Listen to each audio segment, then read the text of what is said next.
Hello and welcome. My name is Jay and this is every photo that I've taken in 2025. So welcome to my video. The idea behind this is I'm gonna go through my top my five near shots, so my misses, and also some honorable mentions at the end, which Abby said that she liked most. So the reason behind this video is I intend to upload more videos later in the year, but I just want you to get to know who I am first, some photos that I've taken and an idea of the vision that I might have. Some of the ideas that I have, I've got one in the process as an IMAX on 120, so be sure to stay around and see that maybe February after lab and everything is done with it. There, and then this one came to look out. So starting off, we have this one here that I took in Leeds. And the story behind this is I actually felt really uncreative this day. Wasn't getting any shots. The sun was really nice, but I just wasn't hitting. And then I saw this guy and I just thought, you know what, I'm gonna run after him and I'm gonna get it. Yeah, so I like shooting my HP5 at 800 rather than 400. It adds more contrast and you get more grain, more texture. Shooting it at 400 sometimes can get a little bit flat, in my opinion. Obviously, different flavor for different people. That's just how I shoot it, and I have done for years. And that actually comes back from an old photographer who taught me how to shoot many years ago called Adrian Ensor. And he's the guy that showed me this little trick.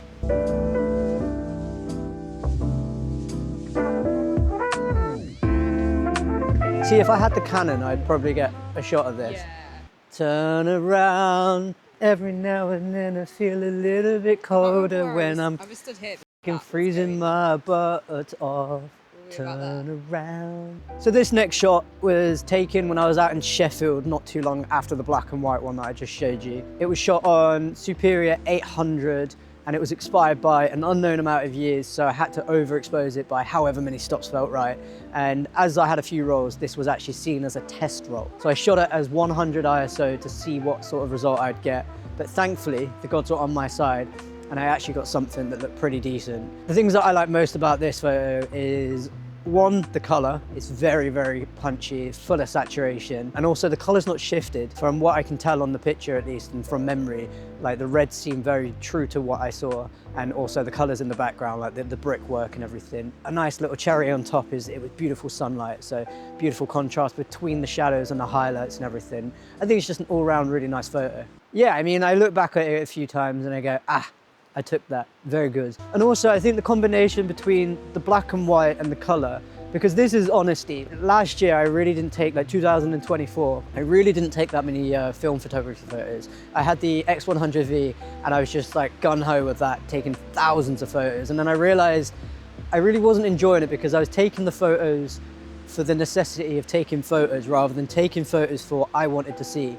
And I haven't reviewed about 2,000 of them since taking them. Got the film camera back out and I was sort of lacking the creativity of it. So to get both of them back at the beginning of the year kind of gave me a new spark into wanting to take more film photography photos. And then obviously it helped that I was also meeting people like Liam was sort of influencing me to want to get up the film camera and take more photos and be creative and be better than them. I'm walking. Whilst I walk and talk, I'm just going to chat about the near misses of what photos had really good potential. Maybe not to be top 5 or portfolio worthy or whatever, but enough that they would have been postable, let's say. So the first that I can remember is this sheep one in the Lake District. This was taken on the Contax G1, which is a rangefinder. I actually thought I missed this shot completely because I had a really good tendency of leaving the lens cap on. So I've missed quite a few shots on that roll. But this one, surprisingly, actually came out. I just don't know how I got the focus so wrong, but unfortunately it just ruins the shot. Next one that I can remember is this one that was in the train station from London. And annoyingly, Liam has such a good version of this. At least one of us has it. The guy's posture is just a bit awkward for my liking. It's still not a terrible shot, but it's just not something that I'm proud of. And it's like, oh, that's a shame. But you know, I might change that opinion later down the line. I like this. I really want to take a photo, but I just don't see what I'm taking. So another miss that I have is at the Chinatown where there was a guy sat down eating a meal. We were trying to find the right angle to take this shot. It was just him by himself in this busy environment, but he was stood in a really small restaurant, and there was something about it that was quite special. And I was trying to get him through different angles, and there was a tent in the way, and I was like, oh, this is lovely, but I just couldn't get it. So I took it at this really unusual angle, which I think the vision's kind of there, but the focus isn't. Again, it's kind of somewhat acceptable, but I still, it's one of those that it is what it is, unfortunately, but it's just not to the standard that I'm really happy with. So there's a few more photos here that for the same reasons or for other reasons, they also don't hit the mark. I think that's just the nature of photography though, especially film photography, where I don't have the pleasure of just holding down the trigger finger and just going, there's 10,000 photos, let's find the right one. I just have to take the moment and hope it's there. Turn around. Every now and then it gets slippy on here. So for the next photo on my list, we have this shot here from the Barbican.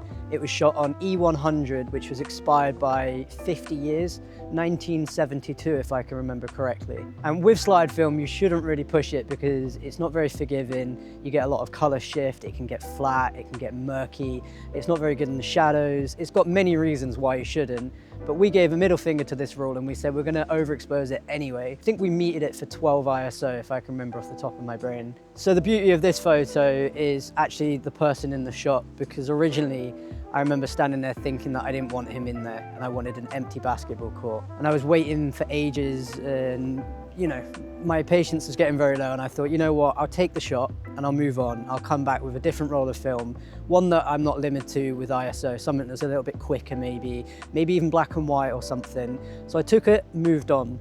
And then when I got the results back, I remember seeing it and thinking, I'm actually glad there's somebody in the shot. They're not some professional basketball player. They're not in their full kit. They're just somebody enjoying the space. And something about that tells a story a lot more powerful than just an empty basketball court. Lovely. That was lovely. So for my fourth shot here, it was an accidental shot, which is actually quite nice when this happens. I guess a lot of street photography is accidental. So I was actually waiting in the alleyway next to this. This was a blank street coffee shop. We'd just gone in, got our own coffee. We were waiting outside, but I saw the alley next to it, that there was a sliver of light coming through a crack of buildings down the bottom. And I was waiting for somebody to walk through so I can get them in the highlight with the shadow of the buildings. And it was gonna be a really nice shot. This is the shot. It wasn't that nice. Thankfully, I turned around and I saw these girls laughing in this coffee shop, and I was like, I've got to take this. I had probably like 1 second to get the moment before I knew that they would leave. I did miss them laughing, but I got this really nice moment of this girl here staring out at something in the distance. I feel like what makes this shot nice is, one, it's the colors and it's the contrast in the shot, two things that I'm always looking for, but also it's like the reflection off the glass and it's her expression, and it was also the sporadic unknown of what I was getting. I didn't meter it, I just turned and shot and just was like bang, and also it was in focus, so another bonus.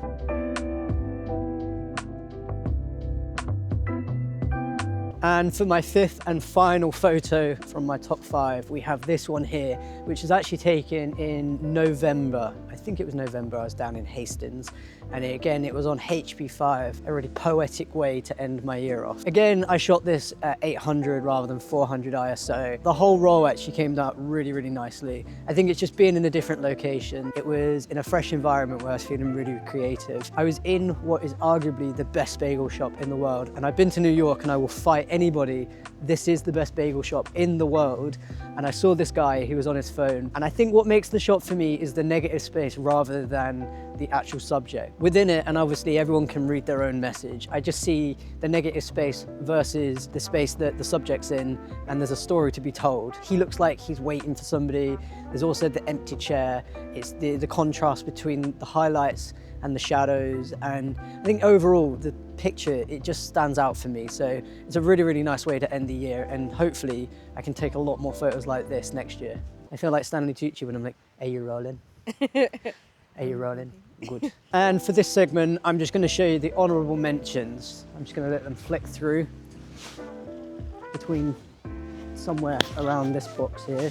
You can choose which ones you like the most, or you can choose which ones you think are better than the top 5 or anything. And the final shot here is of our cat Honey, and it is Abby's favourite. It's the tongue that makes the shot. Thank you for watching. I hope you enjoyed this awkward video of me explaining my top 5 and my 5 misses. Be sure to subscribe and like and whatever else any other YouTuber says, something about a bell or something.